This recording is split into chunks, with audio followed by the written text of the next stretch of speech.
Шырмалған тағдыр 15-16 бөлімдері бүгінгі бөлімінде өте қызықты эпизодқа толы болады. Қазым барлық жақын туыс тамырларының барлығына көр қазып, оны орманның ішінде шақырады, яғни көрге жатуға. Сара, бұл қандай нәрсе?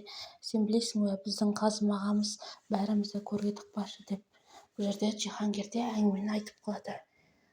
Ал мұнда Бидаттың інісі оның жұмысы жөніндегі басқа да мәселелер төрінде звондасып сөйлесіп жатады.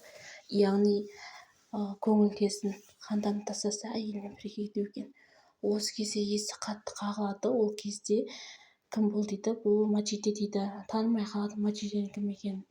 Алайда Мачиде Қанданның досы еді. Қандан, жүріп кеттік. Қазір бұл жерде үлкен айқай-шу болады. Сені әлдеқашан әйел Бидат тастап кеткен. Ол әйелін таңдады. Егер сен кететін болса, жұмысынан да қуылады. Бұның барын қайдан білесің сен деп ашуланады Қанден.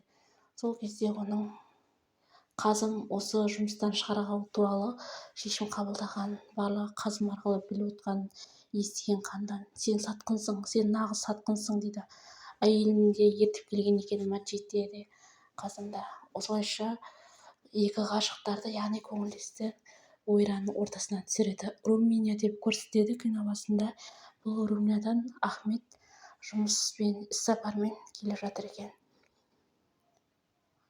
Ал мұнда еріксіз ауруханаға қамалып қалған, яғни өздерінің адамдарын, жалдаған адамдармен үй қамағында ұсталып отырған Нерманды көресіздер, Қазымның бірінші әйелін. Араққа тойып алған Ахмет көңілдес жезөкшесіне мына қызды көрсетіп отыр, яғни ол өзінің әлде ғашық болып жүрген Мачидесін көрсетіп отыр. Ол қыз әдемі, мені сүймейді, бірақ мен оны әлі де сүйемін дейді. Ал Мачиде болса Қанданды жүр кеттік, енді барлығы ештеңеде бұрынғыдай болмайды дейді, бірақ осы кезде апатқа ұшырап Бидат ауыр соққы қалады. Оның інісі уайымдап, тезірек звонда, қонақ үйге звонда, одан не жағдай болды дейді. Осылайша бұл да Қазыммен алдағы жауласады. Өйткені ағасының өліміне кінәлі. Ниня болса, кішкентай баланы азғырып маған кілт әкеп берші, мен осы жерден қашып кетейін, бірақ сен ешкімге айтпа, маған көмектес деп балақайды алып соқты. Мачиде болса үйіне келіп, киімдерін шешіп, айнаға қарап жатып, ол хат тауып алады. Ол хатты кім бергені әзірге белгісіз. Ол хатта өте құпия бірдеңе нәрсені жазылғаны белгілі еді. Хатты ашып оқиын деп жатқанда есік қоңырауы соғып, бір адам келіп қалады. Жалғасы бар.